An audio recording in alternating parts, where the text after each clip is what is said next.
ఇప్పుడు జొన్న అంబలి ఎలా చేయాలో చూద్దాం. ముందుగా జొన్న అంబలి చేసుకోవడానికి ఒక బౌల్లో హాట్ వాటర్ తీసుకోవాలి. హాట్ వాటర్లోకి ఒక కప్పు జొన్న పిండిని తీసుకొని మిక్స్ చేసుకుంటూ లంప్స్ లేకుండా యాడ్ చేసుకోవాలి.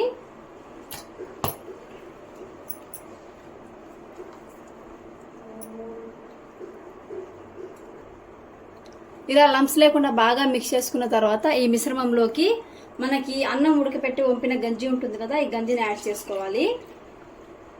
కన్సిస్టెన్సీ పల్చగా ఉండాలండి. ఇలా పల్చగా ఉంటే మన గంజి అనేది టేస్ట్ చాలా బాగుంటుంది. నేను ఒక కప్పు పిండికి 1.5 కప్పు గంజిని యాడ్ చేస్తున్నాను. ఇలా ఈ మిశ్రమాన్ని ఉంటలు లేకుండా బాగా మిక్స్ చేసుకున్న తర్వాత ఇప్పుడు స్టవ్ ఆన్ చేసుకుందాం. ఈ మిశ్రమంలోకి రుచికి సరిపడా సాల్ట్ యాడ్ చేసుకొని స్టవ్ లో ఫ్లేమ్లో పెట్టుకొని 15 నుంచి 20 నిమిషాలు బాగా కుక్ చేసుకోవాలి. చూడండి, జొన్న అంబలిని ఒక 10 నుంచి 20 నిమిషాలు బాగా కుక్ చేసుకున్నాము. ఈ మిశ్రమాన్ని స్టవ్ ఆఫ్ చేసుకొని చల్లారి పెట్టుకోవాలి. మట్టి కుండ ఉన్నట్లయితే మట్టి కుండలో పెట్టుకొని నైట్ అంతా బాగా ఊరిన తర్వాత మార్నింగ్ దీన్ని టిఫిన్గా తీసుకోవాలండి. కోడో మిల్లెట్ కొరియాండర్ రైస్ చేసుకోవడానికి ముందుగా కోడో మిల్లెట్స్ని ఇలా బాయిల్ చేసి పెట్టుకోవాలి. ఒక కప్పు కోడో మిల్లెట్స్కి మనం 2 కప్స్ వాటర్ వేసుకొని 2 విజిల్స్ కుక్ చేసుకుంటే సరిపోతుంది. అలాగే 2 కప్పుల కొత్తిమీరని ఇలా మిక్సీలో పేస్ట్ చేసి పెట్టుకోవాలి. ఇప్పుడు కొత్తిమీర రైస్ చేసుకుందాము. కొత్తిమీర రైస్ చేసుకోవడానికి స్టవ్ ఆన్ చేసుకొని కడాయి పెట్టుకున్నాము. 2 స్పూన్స్ ఆయిల్ వేసుకున్నాము. ఆయిల్ వేడెక్కింది. ఆయిల్లోకి ఒక బిర్యానీ ఆకు 3 లవంగాలు వేసుకుందాం. మసాలా దినుసులు వేగాయి. ఇప్పుడు మీడియం సైజ్ ఒక ఆనియన్ కట్ చేసి యాడ్ చేసుకుందాం. ఆనియన్స్ వేగాయి కదా, ఇందులోకి 2 రెమ్మల కరివేపాకు, ఒక పచ్చిమిర్చి, అలాగే ఒక కప్పు క్యారెట్ని యాడ్ చేసుకుందాం.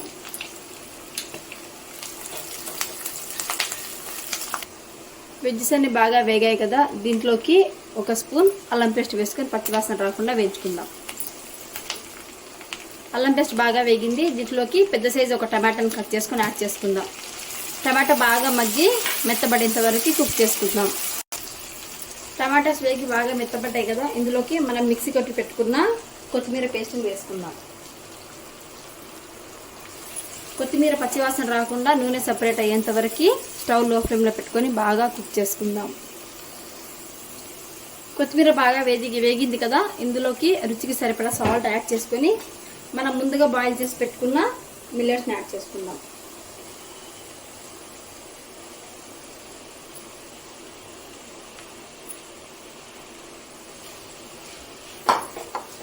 ఈ మిశ్రమాన్ని బాగా మిక్స్ చేసుకొని లో ఫ్లేమ్లో ఒక 5 నిమిషాలు కలుపుకుంటూ కుక్ చేసుకుందాం.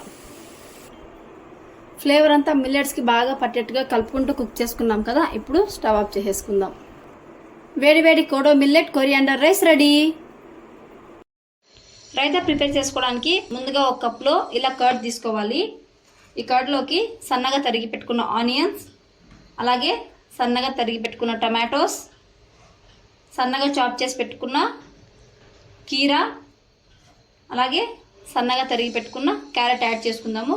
గార్నిష్ కోసం కొంచెం కొత్తిమీర యాడ్ చేసుకుందాము. రుచికి సరిపడా సాల్ట్ యాడ్ చేసుకోండి.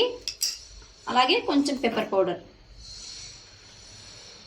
ఇవన్నీ వేసి బాగా మిక్స్ చేసుకోవాలి. చూడండి, రైతా రెడీ. ఫ్రూట్ కస్టర్డ్ చేసుకోవడానికి ముందుగా ఒక కడాయి తీసుకొని కడాయిలోకి 2 కప్పులు పాలను తీసుకొని బాగా కాంచుకుందాము. పాలు బాగా ఉడకాలి. పాలు బాగా కాగుతున్నాయి కదా, ఇలా పాలు బాగా ఉడికేటప్పుడు కస్టర్డ్ పౌడర్ని తీసుకొని గోరువెచ్చని నీళ్ళలో ఉంటలు లేకుండా బాగా కలుపుకోవాలి. ఈ మిశ్రమాన్ని పాలలోకి యాడ్ చేసుకుందాం. ఇప్పుడు పాలని కస్టర్డ్ పౌడర్ని కలిపి బాగా కుక్ చేసుకోవాలి. మీడియం ఫ్లేమ్లో పెట్టుకొని కుక్ చేసుకోండి, అసలు ఉంటలు అనేది ఉండకూడదు. చూడండి, మనకి బ్యాటర్ అనేది కొంచెం థిక్ అయింది కదా, ఈ టైంలో ఒక 2 స్పూన్స్ షుగర్ని యాడ్ చేసుకుందాం.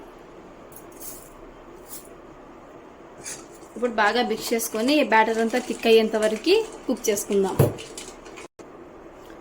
చూడండి, మనకి బ్యాటర్ అనేది బాగా థిక్ అయింది కదా, ఇప్పుడు స్టవ్ ఆఫ్ చేసేసుకుందాం.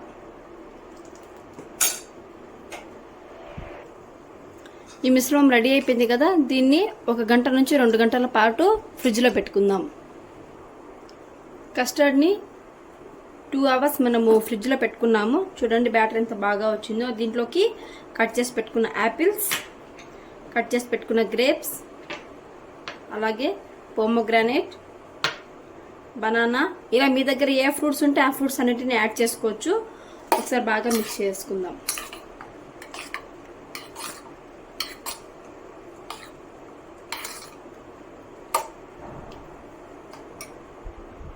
Tasty fruit custard ready. ఇప్పుడు ఫ్రూట్ కస్టర్డ్ ఎలా చేయాలో చూద్దాం. ముందుగా చపాతీ చేసుకోవడానికి 2 కప్స్ గోధుమ పిండిని తీసుకుందాము. ఈ గోధుమ పిండిలోకి రుచికి సరిపడా సాల్ట్ యాడ్ చేసుకొని బాగా మిక్స్ చేసుకుందాము.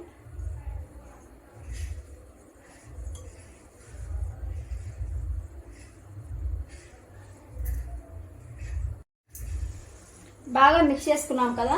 ఇప్పుడు ఈ పిండిలోకి కొంచెం కొంచెంగా వాటర్ని యాడ్ చేసుకుంటూ బాగా నీట్ చేసుకోవాలి. ఈ పిండి వచ్చేసి మనం పూరి చేసుకోవడానికైనా, పుల్కా చేసుకోవడానికైనా, చపాతీ చేసుకోవడానికైనా కూడా సేమ్ ఇలాగే కలుపుకోవాలండి. సేమ్ ఈ మిక్చర్ని ఇలా కలుపుకుంటే మనకి అన్ని వంటలకి పనికొస్తుంది. ఇలా కొంచెం కొంచెంగా ఆయిల్ని యాడ్ చేసుకుంటూ ఇలా బాగా మిక్స్ చేసుకుందాం. మనకి 2 కప్స్ పిండికి 1 కప్పు ప్లస్ 1/2 కప్పు వాటర్ అయితే కరెక్ట్గా సరిపోతుందండి. ఎక్స్ట్రా వాటర్ ఏం అవసరం ఉండదు. పిండిని కొంచెం కొంచెంగా ఇలా బాగా నీట్ చేసుకోవాలి.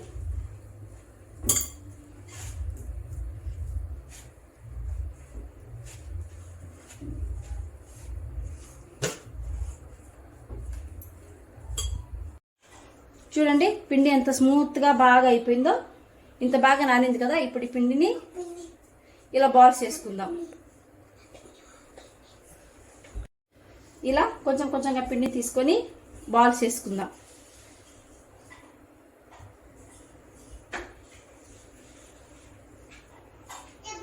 ఇలా పిండిని మొత్తం బాల్స్, ఇలాగే పిండిని మొత్తము ఇలా రౌండ్గా బాల్స్ చేసుకొని పెట్టుకోవాలి. ఇప్పుడు చపాతీ చేసుకుందాం.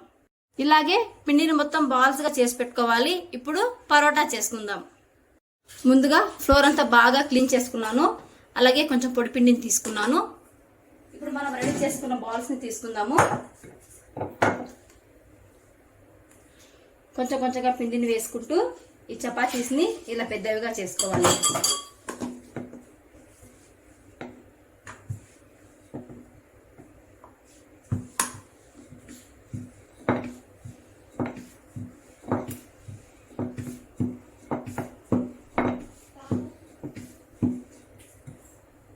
చూడండి ఈ సైజులో పిండిని ఇలా రుద్దుకున్నాం కదా.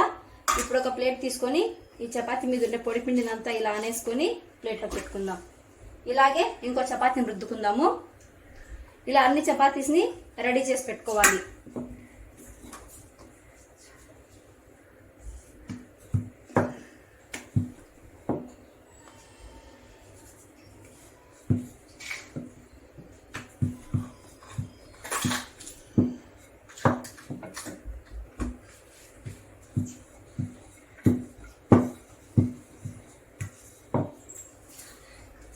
చూడండి చపాతీస్ని ఇలా రుద్ది పెట్టుకున్నాం కదా. ఇప్పుడు కాల్చుకుందాం. ఇప్పుడు చపాతీ కాల్చుకోవడానికి స్టవ్ ఆన్ చేసి ప్యాన్ పెట్టుకున్నాము. హై ఫ్లేమ్లో పెట్టుకుందాము. పెనం బాగా వేడెక్కిందండి. ఇప్పుడు ఈ పెనం పైకి మనం రుద్ది పెట్టుకున్న చపాతీని పెట్టుకుందాం.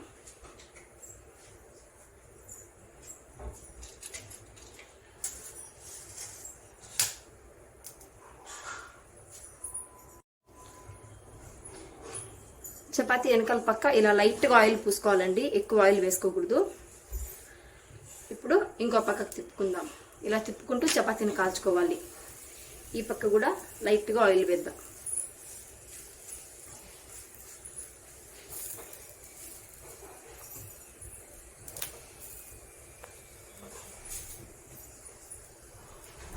చపాతీని ఇలా 2 పక్కల తిప్పుకుంటూ ఇలా బాగా ప్రెస్ చేసుకుంటూ కాల్చుకోవాలి. చూడండి మొత్తం చపాతీ ఎంత బాగా కాలిందో.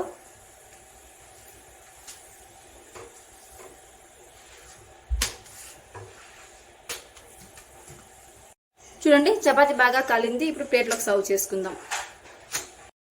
చూడండి పర్ఫెక్ట్ మెత్తని చపాతీ రెడీ. ముందుగా మష్రూమ్ కర్రీ చేసుకోవడానికి మసాలా పేస్ట్ని యాడ్ చేసుకుందాము. అందుకోసము ఒక 10 గ్రామ్స్ ఎండు కొబ్బరి ఇలా సన్నగా తరుక్కొని వేసుకుందాము.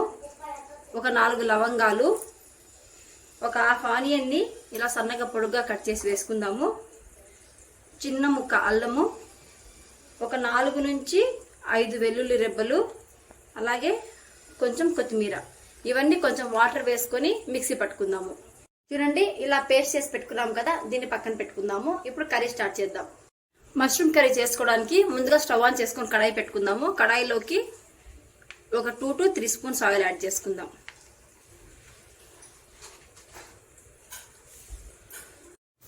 ఆయిల్ వేడెక్కిందండి. ఆయిల్లోకి కొంచెం ఆవాలు వేసుకుందాం. ఆవాలు బాగా వేగాయి కదా, ఇందులోకి కట్ చేసి పెట్టుకున్న ఆనియన్ వేసుకుందాం. అలాగే ఒక రెమ్మ కరివేపాకుని వేసుకుందాం.